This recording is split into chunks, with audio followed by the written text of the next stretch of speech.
दोस्तों, डिफेंस किसी भी देश के लिए सिर्फ एक सेक्टर नहीं होता, यह उस देश की रीढ़ की हड्डी होती है। और एक निवेशक के तौर पर जब आप डिफेंस में पैसा लगाते हैं तो आप सिर्फ मुनाफा नहीं कमा रहे होते, आप भारत की सुरक्षा और आत्मनिर्भरता की कहानी का हिस्सा बन रहे होते हैं। एक समय था जब भारत दुनिया का सबसे बड़ा हथियारों का खरीदार यानी इंपोर्टर था। हम हर छोटी से छोटी गोली और बड़ा से बड़ा जहाज के लिए दूसरों पर निर्भर थे, लेकिन आज तस्वीर बदल रही है। आज भारत मेक इन इंडिया के तहत अपने हथियार खुद बना रहा है और दुनिया को बेच यानी एक्सपोर्ट भी कर रहा है। सरकार का लक्ष्य है कि 2030 तक डिफेंस एक्सपोर्ट को 50,000 करोड़ के पार ले जाया जाए। आज के इस वीडियो में हम उन 5 कंपनियों के स्टॉक्स का विश्लेषण करेंगे जो इस बदलाव की अगुवाई कर रही हैं। हम बात करेंगे उनके बिजनेस की, उनकी ऑर्डर बुक की और उनके भविष्य की। लेकिन याद रहे, यह वीडियो केवल एजुकेशन के लिए है। मैं कोई सेबी रजिस्टर्ड एडवाइजर नहीं हूँ। डिफेंस सेक्टर में रिस्क होता है, ये स्टॉक सरकारी पॉलिसी पर चलते हैं, इसलिए कोई भी निवेश करने से पहले अपनी रिसर्च जरूर करें। हमारा मकसद आपको टिप देना नहीं बल्कि सही दिशा दिखाना है। तो चलिए शुरू करते हैं।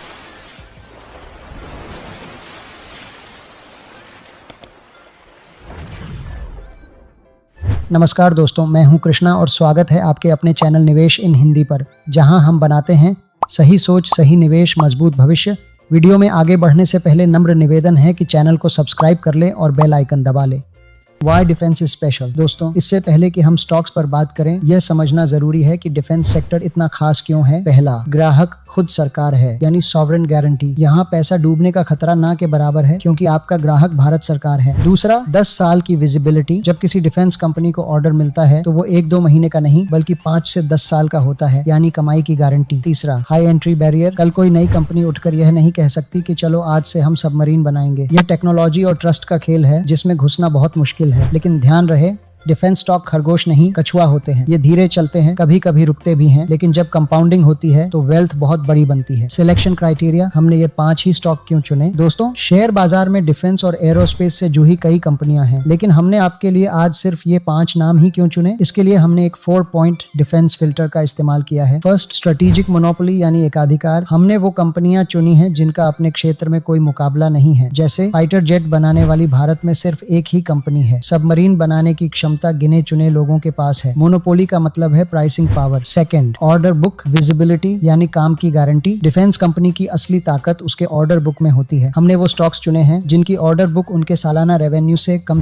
3 से 5 गुना ज्यादा है। इसका मतलब है कि अगले 3 से 5 साल तक अगर उन्हें एक भी नया ऑर्डर नहीं मिले तो भी उनकी फैक्ट्रियां चलती रहेंगी। थर्ड, इंडिजिनाइजेशन फोकस यानी आत्मनिर्भरता। सरकार ने जिन हथियारों के इंपोर्ट पर बैन लगाया है, ये कंपनियां वही हथियार बनाती हैं, यानी सरकार मजबूर है इनसे ही सामान खरीदने के लिए। फोर्थ, एक्सपोर्ट पोटेंशियल यानी भविष्य की ग्रोथ। भारत की डिमांड एक सीमा तक ही बढ़ेगी, असली ग्रोथ तो तब आएगी जब हम दुनिया को बेचेंगे। ये 5 कंपनियां अब अफ्रीका, दक्षिण पूर्व एशिया और लैटिन अमेरिका में एक्सपोर्ट कर रही हैं। इस फिल्टर से गुजरने के बाद हमारे पास जो 5 रत्न बचे हैं, चलिए अब उनका गहरा विश्लेषण करते हैं। Stock number 1, Hindustan aeronautics limited यानी HAL। इस लिस्ट में पहला नाम भारत की शान यानी हिंदुस्तान एरोनॉटिक्स लिमिटेड। सबसे पहले कंपनी के बिजनेस को समझते हैं। HAL भारत की एकमात्र कंपनी है जो फाइटर जेट्स जैसे तेजस, हेलीकॉप्टर्स जैसे ध्रुव एवं प्रचंड के साथ साथ एयरोस्पेस इंजन बनाती भी है। भारतीय वायुसेना को अपने पुराने मिग विमानों को बदलना है, इसके लिए उन्हें सैकड़ों नए तेजस मार्क 1 और भविष्य में तेजस मार्क 2 चाहिए। और ये सब कौन बनाएगा? सिर्फ HAL। यही है कंपनी की बिग स्टोरी। इनकी ऑर्डर बुक 2 लाख करोड़ से भी अधिक है। यह इतनी विशाल है कि इनकी मैन्युफैक्चरिंग कैपेसिटी फुल चल रही है। अब HAL सिर्फ विमान बेच नहीं रही बल्कि उनके मेंटेनेंस और इंजन मैन्युफैक्चरिंग में भी घुस रही है। चलिए इसके FY25 के फाइनेंशियल चेक कर लेते हैं। नतीजे देखिए, कंपनी के FY25 का रेवेन्यू देखें तो 30,981 करोड़ रहा है, जो कि TTM में 32,105 करोड़ हो चुका है, यानी FY26 में अच्छा ग्रोथ माना जा सकता है। कंपनी का मार्केट कैप लगभग 3,01,233 करोड़ के आसपास है, यानी एक लार्ज कैप कैटेगरी की कंपनी है। करंट प्राइस 4,504 रुपए के आसपास है। स्टॉक PE लगभग 35.6 है, जबकि इंडस्ट्री का P 57 है। इंडस्ट्री के मुकाबले शेयर अंडर वैल्यूएशन पर ट्रेड कर रहा है, यानी शेयर अभी सस्ते दाम पर मिल रहा है। ROCE 33.9% और ROE 26% है। एक लार्ज कैप कंपनी के लिए ये बहुत अच्छा नंबर है। चलिए कंपनी के शेयर होल्डिंग्स पर नजर दौड़ा लेते हैं। प्रोमोटर्स के पास 71.64%, FII के पास लगभग 10.86%, DII के पास 9.68% और पब्लिक ने 7.77% होल्डिंग ले रखी है। इसका मतलब कंपनी का शेयर होल्डिंग्स बहुत ही स्ट्रांग है। निष्कर्ष, जब तक भारत को अपनी अपनी हवाई सुरक्षा करनी है, HAL का धंधा चलता रहेगा। Stock number 2, Bharat electronics limited यानी BEL। दोस्तों चलिए इसे ऐसे समझते हैं, अगर HAL शरीर है तो हमारा दूसरा स्टॉक उसका दिमाग है, भारत इलेक्ट्रॉनिक्स लिमिटेड। आजकल युद्ध बंदूकों से कम और टेक्नोलॉजी से ज्यादा लड़ाए जाते हैं। BEL बनाती है राडार, मिसाइल सिस्टम की इलेक्ट्रॉनिक्स, नाइट विजन डिवाइसेस और कम्युनिकेशन सिस्टम। चाहे जहाज हुए, पानी में पनडुब्बी चले या टैंक चले, उसमें लगने वाला इलेक्ट्रॉनिक सिस्टम BEL ही सप्लाई करता है। इनकी DRDO के साथ पार्टनरशिप बहुत गहरी है। फ्यूचर आउटलुक ये है कि अब ये इलेक्ट्रॉनिक वॉरफेयर और स्पेस इलेक्ट्रॉनिक्स यानी सैटेलाइट्स में भी जा रहे हैं। चूंकि ये हाईटेक काम है, इसीलिए इनके प्रॉफिट मार्जिन यानी एबिटा मार्जिन 30% के आसपास है, जो एक बहुत ही शानदार फिगर है। चलिए इसके फाइनेंशियल चेक कर लेते हैं। नतीजे देखिए, कंपनी के FY 25 का रेवेन्यू देखें तो 23,769 करोड़ रहा है, जो कि पिछले साल FY 24 में 20,268 करोड़ के मुकाबले यानी ईयर ऑन ईयर लगभग 17% की जबरदस्त ग्रोथ है। जबकि नेट प्रॉफिट 5,323 करोड़ रहा है, जो कि FY 24 में 3,985 करोड़ था। नेट प्रॉफिट में ईयर ऑन ईयर 33% की मैसिव ग्रोथ है। कंपनी का मार्केट कैप लगभग 3,01,821 करोड़ के आसपास है, यानी एक लार्ज कैप कैटेगरी की कंपनी है। करंट प्राइस लगभग 413 रुपए, स्टॉक PE लगभग 53 है, जबकि इंडस्ट्री का PE लगभग 57 है। इंडस्ट्री के मुकाबले शेयर अभी सही प्राइस पर ट्रेड कर रहा है। ROCE 39% और ROE 29% है। यह एक एक्सीलेंट नंबर है। चलिए कंपनी के शेयर होल्डिंग्स को देख लेते हैं। प्रोमोटर्स के पास 51.14%, FII के पास लगभग 18.51%, DII के पास 20.47% और पब्लिक ने 9.87% होल्डिंग ले रखी है। यानी इंस्टीट्यूशंस फी प्लीज DI की लगभग 40% की होल्डिंग है। मतलब इंस्टीट्यूशंस को इस कंपनी पर काफी भरोसा है। इनका एबिटा मार्जिन 30% तक बढ़ गया है, यानी कंपनी बहुत एफिशिएंसी से काम कर रही है। अगर आप रिस्क नहीं लेना चाहते और डिविडेंड भी चाहते हैं तो BEL एक शानदार पोर्टफोलियो स्टॉक है। डिफेंस का ऑर्डर बुक तो है ही, अब सेमीकंडक्टर की स्टोरी भी इसमें जुड़ गई है। Stock number 3, Mazagon Dock Ship Builders. अब चलते हैं समंदर की गहराइयों में। हमारा तीसरा स्टॉक है मैज़ागॉन डॉक शिप बिल्डर्स। बिजनेस की बात करें तो यह भारत का वो शिपयार्ड है जो सबसे जटिल मतलब कॉम्प्लेक्स जहाज बनाता है, जैसे सबमरीन्स यानी पनडुब्बियां और डिस्ट्रॉयर्स यानी विध्वंसक। चलिए इस कंपनी के बिग स्टोरी को समझते हैं। भारत का पूरा फोकस अब इंडियन ओशन यानी हिंद महासागर पर है। चीन को काउंटर करने के लिए हमें और ज्यादा पनडुब्बियों की जरूरत है। प्रोजेक्ट 75-1 हो या अगली PG के डिस्ट्रॉयर्स, मैज़ागॉन डॉक सबसे बड़ा दावेदार है। इनकी ऑर्डर बुक 27,000 करोड़ से भी ज्यादा है, जो अगले कई सालों के लिए पर्याप्त है। चलिए कंपनी के फाइनेंशियल चेक कर लेते हैं। नतीजे देखिए, कंपनी के FY 25 का रेवेन्यू देखें तो 11,432 करोड़ रहा है, जो कि पिछले साल FY 24 में 9,467 करोड़ के मुकाबले लगभग 21% का सालाना ग्रोथ रहा है। जबकि नेट प्रॉफिट 2,414 करोड़ रहा है, जो कि FY 24 में 1,937 करोड़ था। नेट प्रॉफिट में ईयर ऑन ईयर 24.5% की जबरदस्त ग्रोथ है। कंपनी का मार्केट कैप लगभग 98,298 करोड़ के आसपास है, यानी एक लार्ज कैप कैटेगरी की कंपनी है। करंट प्राइस लगभग 2,437 रुपए है और स्टॉक की PE लगभग 42 है, जो कि इंडस्ट्री का PE के लगभग बराबर है। इंडस्ट्री के मुकाबले शेयर अभी सही प्राइस पर ट्रेड कर रहा है। ROCE 43% और ROE 34% है। यह एक अच्छा नंबर है। चलिए कंपनी के शेयर होल्डिंग्स को देख लेते हैं। प्रोमोटर्स के पास 81.22%, विदेशी निवेशकों के पास लगभग 1.97%, घरेलू निवेशकों के पास 5.65% और पब्लिक ने 11.15% होल्डिंग ले रखी है। इसकी ताकत देखे तो इनके पास जो इंफ्रास्ट्रक्चर है उसे बनाने में दशकों लगते हैं। यही इनकी मोट है, इसलिए इस कंपनी को अपने वॉच लिस्ट में जरूर रखें। Stock number 4, Cochin shipyard. हमारा चौथा स्टॉक भी नेवी से जुड़ा है, लेकिन इसका काम थोड़ा अलग है। नाम है कोचिन शिपयार्ड। चलिए बिजनेस पर नजर डालते हैं। इन्होंने भारत का पहला स्वदेशी एयरक्राफ्ट कैरियर INS विक्रांत बनाया है, लेकिन इनका असली कैश काउ है शिप रिपेयर। जहाज बनाना एक बार का काम है, लेकिन उसकी मरम्मत हर साल होती है। तो इसमें ग्रोथ स्टोरी क्या है? ये अब सिर्फ डिफेंस नहीं बल्कि कमर्शियल जहाजों यानी ग्रीन शिपिंग में भी पैर जमा रहे हैं, जो इन्हें एक डाइवर्सिफाइड कंपनी बनाता है। इनकी ऑर्डर बुक 22,000 करोड़ से भी अधिक है। चलिए इसके फाइनेंशियल देख लेते हैं। कंपनी के FY 25 का रेवेन्यू देखें तो 4,528 करोड़ रहा है, जो कि पिछले साल FY 24 में 3,645 करोड़ के मुकाबले लगभग 24.2% का एक अच्छा सालाना ग्रोथ रहा है। जबकि FY 25 में नेट प्रॉफिट 843 करोड़ है, जो कि FY 24 में 813 करोड़ था। कंपनी का मार्केट कैप लगभग 39,632 करोड़ के आसपास है, यानी एक मिड कैप कैटेगरी की कंपनी है। करंट प्राइस लगभग 1,506 रुपए है और स्टॉक की PE लगभग 52 है, जबकि इंडस्ट्री का PE लगभग 42 है, यानी इंडस्ट्री के मुकाबले शेयर अभी ओवर प्राइस पर ट्रेड कर रहा है। ROCE 20.4% और ROE 15.8% प्रतिशत है। यह एक अच्छा नंबर तो नहीं है पर ठीक ठाक है। चलिए कंपनी के शेयर होल्डिंग्स पर नजर मार लेते हैं। प्रोमोटर्स के पास 67.91%, विदेशी निवेशकों के पास लगभग 2.74%, घरेलू निवेशकों के पास 6.47% और पब्लिक ने 22.88% होल्डिंग ले रखी है। कोचिन शिपयार्ड एक एसेट हैवी लेकिन स्ट्रेटेजिक डिफेंस स्टॉक है। ग्रोथ भले धीमी लगे लेकिन लॉन्ग टर्म में यह स्थिरता और रणनीतिक महत्व के कारण भरोसेमंद खिलाड़ी बना रहता है। Stock number 5, solar industries India. और आखिर में हमारा 5वां स्टॉक जो सरकारी यानी PSU नहीं बल्कि एक प्राइवेट कंपनी है, सोलर इंडस्ट्रीज। चलिए बिजनेस को समझते हैं। युद्ध में प्लेन और टैंक तो एक बार बनते हैं लेकिन जो चीज लगातार चाहिए होती है वो है गोली यानी एम्यूनिशन और बारूद यानी विस्फोटक। सोलर इंडस्ट्रीज इंडस्ट्रियल एक्सप्लोसिव्स में लीडर है और अब डिफेंस में तहलका मचा रही है। ये अब सिर्फ बारूद नहीं बल्कि ड्रोन्स और लॉइटरिंग म्यूनिशंस यानी आत्मघाती ड्रोन बना रही हैं जो आधुनिक युद्ध का भविष्य है। इनकी ऑर्डर बुक 17,000 करोड़ से भी अधिक है। चलिए इसके फाइनेंशियल देख लेते हैं। कंपनी के FY25 का रेवेन्यू देखें तो 7,540 करोड़ रहा है जो कि पिछले साल FY24 में 6,070 करोड़ के मुकाबले लगभग 24.4% का एक अच्छा सालाना ग्रोथ रहा है। वहीं प्रॉफिट की बात करें तो FY25 में नेट प्रॉफिट 1,288 करोड़ है जो कि FY24 में 875 करोड़ रहा था। नेट प्रॉफिट में ईयर ऑन ईयर 47% का जबरदस्त ग्रोथ है। कंपनी का मार्केट कैप लगभग 1,16,958 करोड़ के आसपास है यानी एक लार्ज कैप कैटेगरी की कंपनी है। करंट प्राइस लगभग 12,925 रुपए है और स्टॉक की PE लगभग 88.6 है जबकि इंडस्ट्री का PE लगभग 23.5 है यानी इंडस्ट्री के मुकाबले शेयर अभी हाईली ओवर वैल्यूएशन पर ट्रेड कर रहा है। ROCE 38% और ROE 32.6% है। यह एक बहुत अच्छा नंबर है। चलिए कंपनी के शेयर होल्डिंग्स पर नजर मार लेते हैं। प्रोमोटर्स के पास 73.15%, विदेशी निवेशकों के पास लगभग 6.74%, घरेलू निवेशकों के पास 12.91% और पब्लिक ने 7.2% होल्डिंग ले रखी है। इसे क्यों चुने? प्राइवेट प्लेयर होने के कारण इनकी निर्णय लेने की क्षमता यानी डिसीजन मेकिंग और एफिशिएंसी सरकारी कंपनियों से तेज हो सकती है। इनके पास एक्सपोर्ट के बहुत बड़े ऑर्डर्स हैं। आइए इनमें निवेश की रणनीति और जोखिम को समझ लेते हैं। तो दोस्तों